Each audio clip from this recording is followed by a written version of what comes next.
सीता, सीता। हाँ?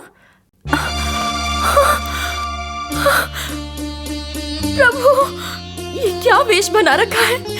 ये तपस्वी रूप क्यों प्रभु? वन में जाकर तप करने हेतु ये वस्त्र मैंने पहने हैं।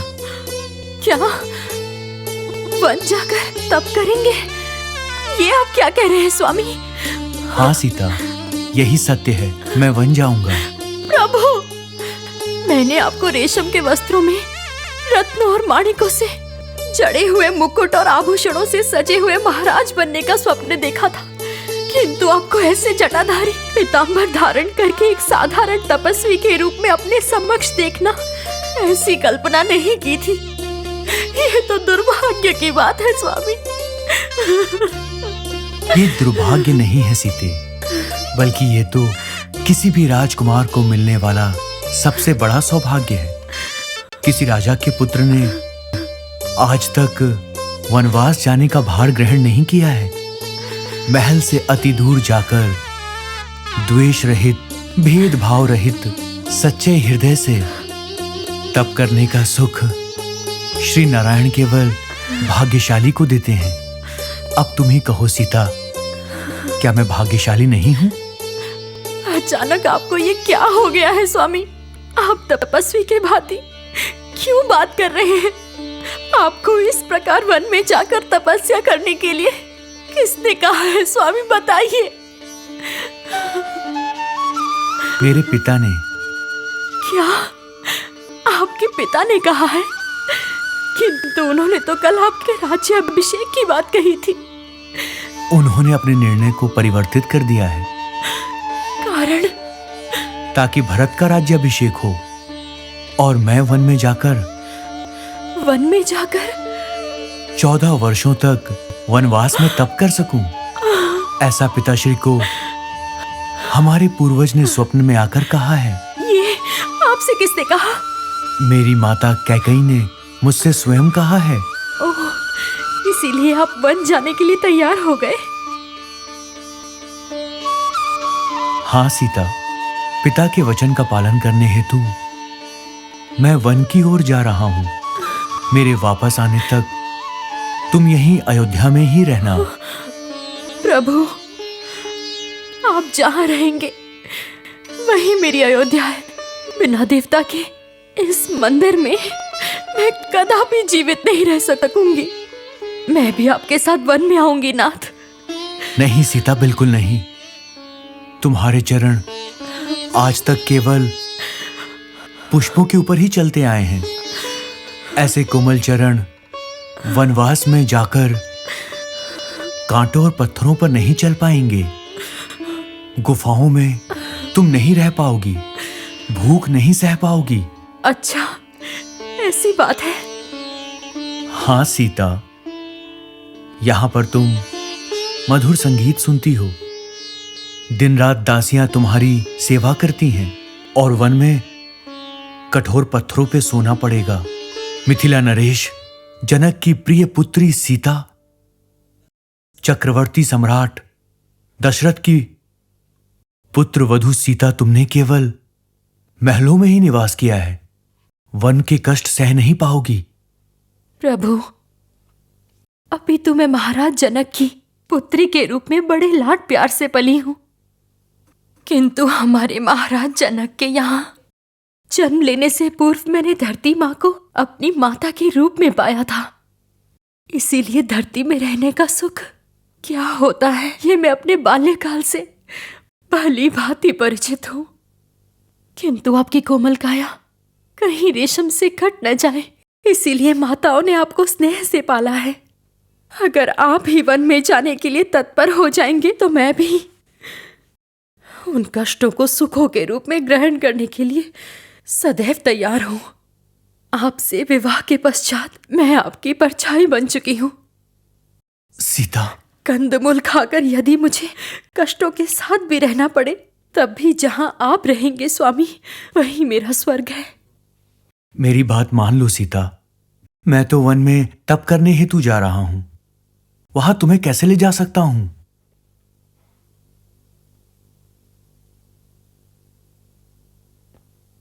अच्छा, तो आपकी तीनों माताश्री आपके साथ वन में जा रही हैं? नहीं नहीं, अगर वे आने की आशा व्यक्त करें? सदैव पति के साथ ही पत्नी का रहना कर्तव्य है, ऐसा उन्हें कह दूंगा।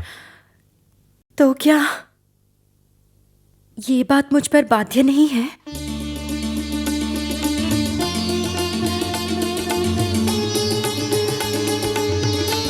सीता, तुमने अपने चातुर्य से मुझे बांध लिया है। अच्छा, तुम वनवास की तैयारी करो और मैं जाकर लक्ष्मण को इस बात की सूचना देता हूं। जैसी आज्ञा स्वामी।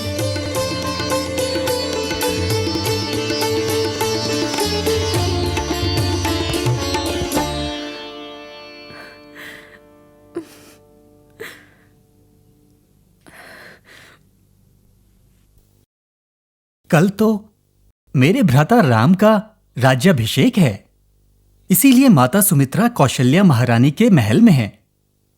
मेरी पत्नी उर्मिला भी अपनी बहनों मांडवी और श्रुतकीर्ति के साथ भाभी जानकी के श्रृंगार के लिए प्रस्थान कर गईं।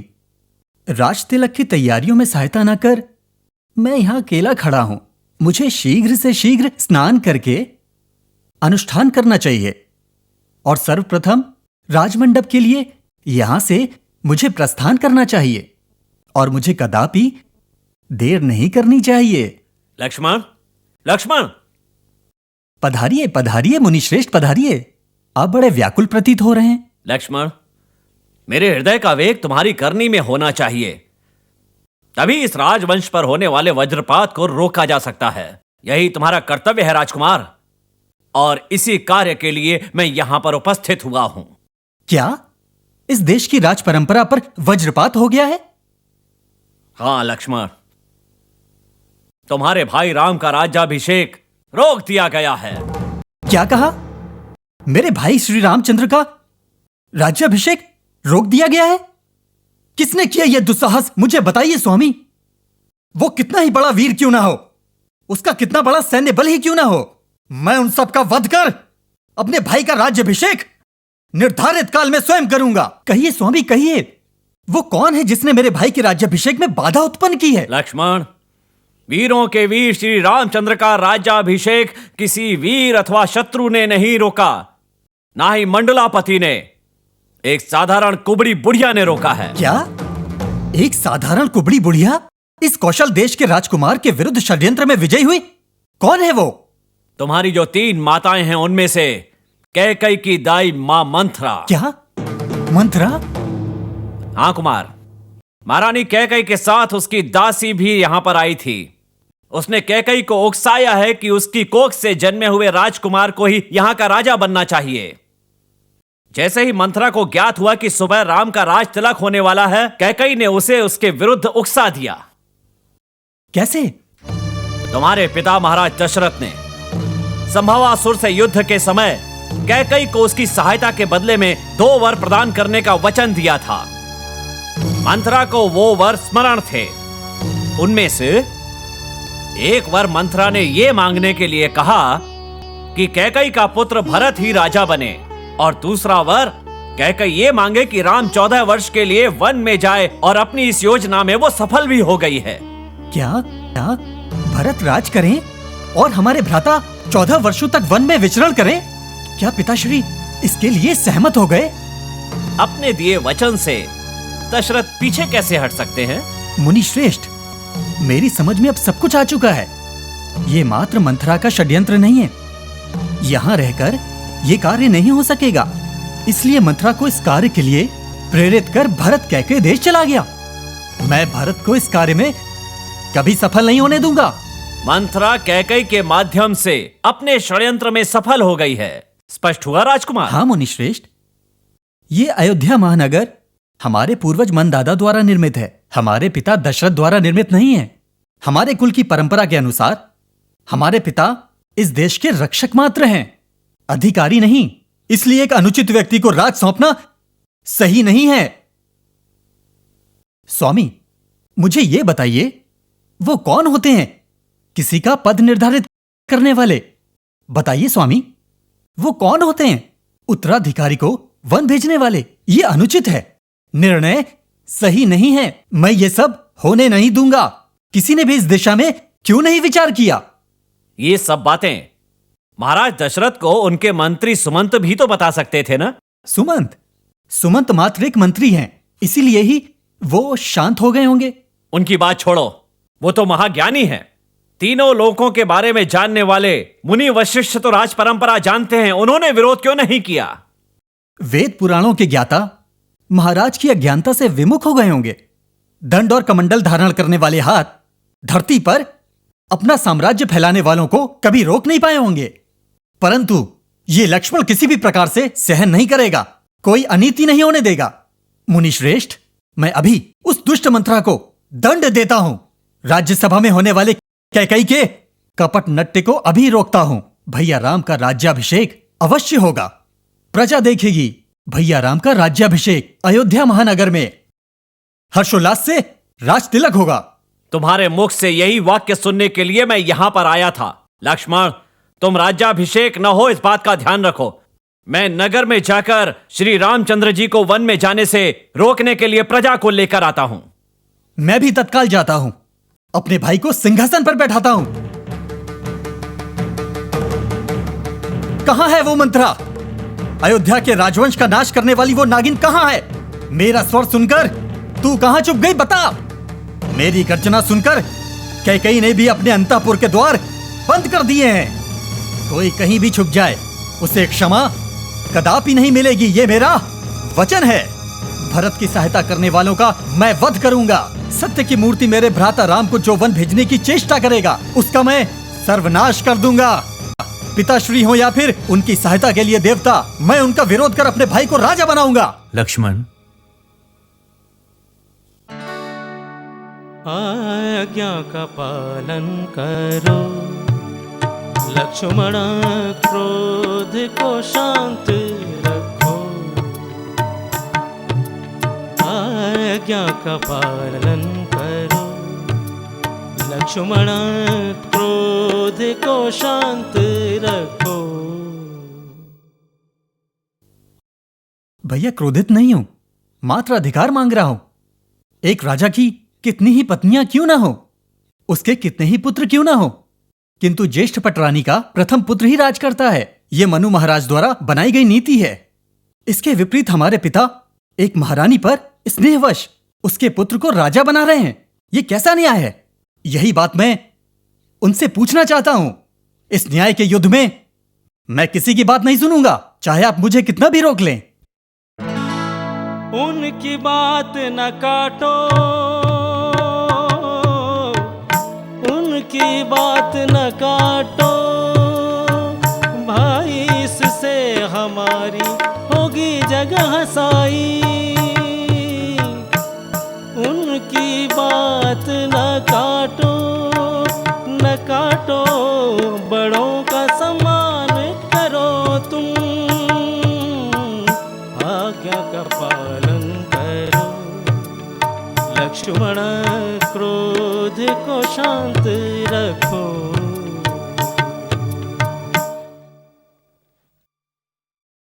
आप मुझे क्रोधित न होने के लिए कह रहे हैं, मेरे चित्त को शांत रहने के लिए कह रहे हैं, अर्थात हम अयोध्या वासियों के साथ होने वाले इस अन्याय को सहन कर लें। भैया, कैकेयी के रूप से मुग्ध होकर उसके कथन को विधि का विधान कहकर आपको वन भेजने की जो योजना बनाई है, उसका यदि देवता भी पूर्ण समर्थन करें तब भी मैं उसका विरोध करूंगा। पिता की आज्ञा जो न माने वो पुत्र नहीं कहलाता। पिता की आज्ञा जो न माने वो पुत्र नहीं कहलाता। आज्ञा का पालन करो लक्ष्मण, क्रोध को शांत रखो।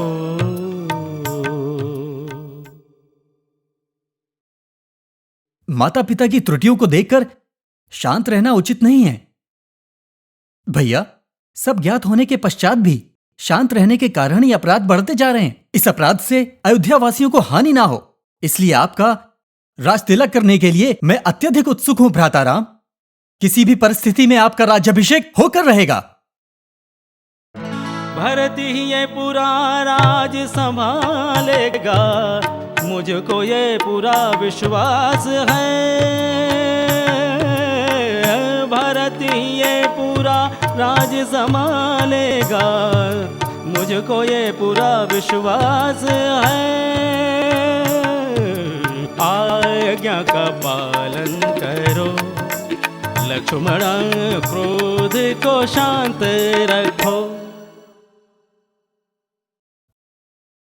भैया, भरत राज करे, मुझे इस बात से कोई भी बैर नहीं है, वो मेरे भ्राता हैं। किंतु आपको वन जाना पड़े, ये किस कारण? केवल मेरी भलाई हेतु। लक्ष्मण, मनुष्य धन संपदा वैभव अर्जित कर सकता है, चतुरंगी सेना को जीतकर विजयी बन सकता है, किंतु आत्मबल को अर्जित करना अत्यंत कठिन होता है लक्ष्मण। और इसी बल की प्राप्ति हेतु माता पिता ने मुझे वनवास जाने का आदेश दिया है और उनका आदेश अटल है। तुम भ्रमित ना हो और अपने पूरे मन से मेरे वनवास जाने का समर्थन करो। भैया, आपके बिना इस राज्य में मैं अकेला नहीं रह सकता। मुझसे यहां आपके बिन कदापि नहीं रहा जाएगा भ्राता। मुझे अपने साथ ले चलिए। मेरी यह विनती आपको स्वीकार करनी ही होगी। देखो लक्ष्मण, मैं तुम्हें ले चलूंगा, किंतु तुम्हारी पत्नी उर्मिला? भैया, वो कभी भी इस बात का विरोध नहीं करेगी, इसलिए आप मुझे अपने साथ ले चलिए, ये विनती है। ठीक है लक्ष्मण, तुम जाकर उर्मिला से इस संबंध में बात करो। अवश्य भैया।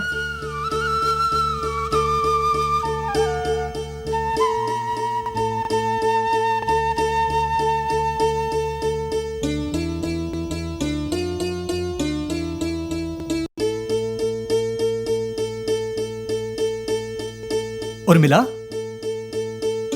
उर्मिला,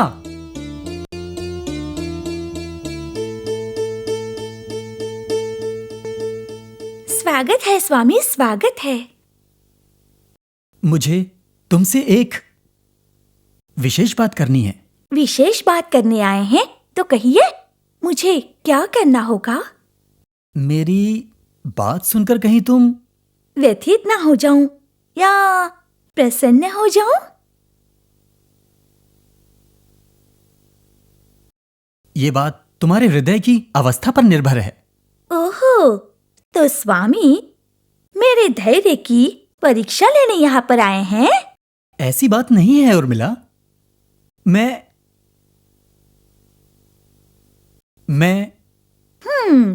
आपकी इस परीक्षा में कहीं मैं असफल ना हो जाऊं, यही विचार कर रहे हैं ना? मैं आपको एक उपहार देना चाहती हूँ। उसे देखने के पश्चात आपको यह निर्णय करने में सहायता होगी कि मैं आपकी परीक्षा में उत्तीर्ण हुई या नहीं। उसके पश्चात आप अपने मन की बात कह दीजिए। उर्मिला ये नहीं जानती कि मैं उससे वन जाने की अनुमति लेने आया हूं। वो मेरे लिए उपहार लाने गई है। देखते हैं वो लाती क्या है। देखते हैं।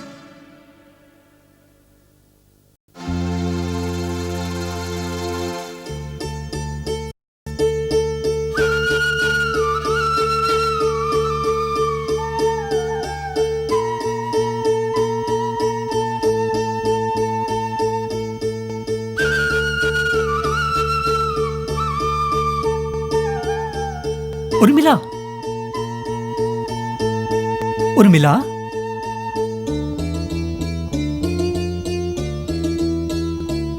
मेरे प्रभु, आप ये विचार कर रहे हैं ना कि मैं कैसी पत्नी हूँ जो अपने पति को ये तपस्वियों के वस्त्र धारण करने के लिए लाकर दे रही है। आप यही अनुमति लेने आए थे ना, इसलिए मैं ये पोशाक लेकर आई हूँ। उर्मिला, इसका अर्थ है कि मैं जो समाचार तुम्हें देने आया था वो। मुझे पहले से ही ज्ञात था। प्रभु, महारानी कैकेयी द्वारा चक्रवर्ती से अपने पुत्र को राजा तथा ज्येष्ठ पुत्र को वनवास भेजने का वर मांग लिया। जेठ जी भी वनवास जाने के लिए तत्पर हो गए। जब काया हीर जा रही है तो उसकी छाया अवश्य ही उसके साथ जाएगी ना। उसी प्रकार आप जेठ जी की छाया हैं। आप उनकी सेवा हेतु वनवास जाएंगे। आप मुझसे यही बात कहने के लिए आए थे ना। आप संकोच करेंगे, इसकी अनुभूति थी मुझे, किंतु मैं आपके हृदय की बात जानती हूँ। उर्मिला, भैया वन जाने वाले हैं, ये तुम्हें कैसे ज्ञात हुआ? जब मैं अपनी बहन मांडवी और श्रुतकीर्ति के साथ मैं सीता दीदी के कक्ष में जा रही थी, तब मंत्री सुमंत ने हमें यह समाचार दिया। आप अपने भाई को अकेले वन जाने नहीं देंगे और आप भी उनके साथ जाएंगे। इस बात का मुझे ज्ञात हो गया था और मुझे विश्वास था, इसलिए ये वस्त्र मंगवा कर रख लिए थे। आपके आने के वेग से मुझे ज्ञात हो गया कि आप अनुमति लेने आए हैं, इसलिए इन्हें ले आई। उर्मिला, तुम एक श्रेष्ठ पत्नी होने का सर्वोच्च उदाहरण हो। तुम जैसी पतिव्रता बनना कोई सरल कार्य नहीं है। उर्मिला, प्रभु, उर्मिला, मैं भैया की सेवा करने के लिए वन जा रहा हूँ। तुम यहाँ रहकर भाभी का ध्यान रखना, यह तुम्हारा कर्तव्य है। मेरी बस यही इच्छा है जिसका तुम्हें पालन करना है। जैसी आपकी आज्ञा प्रभु।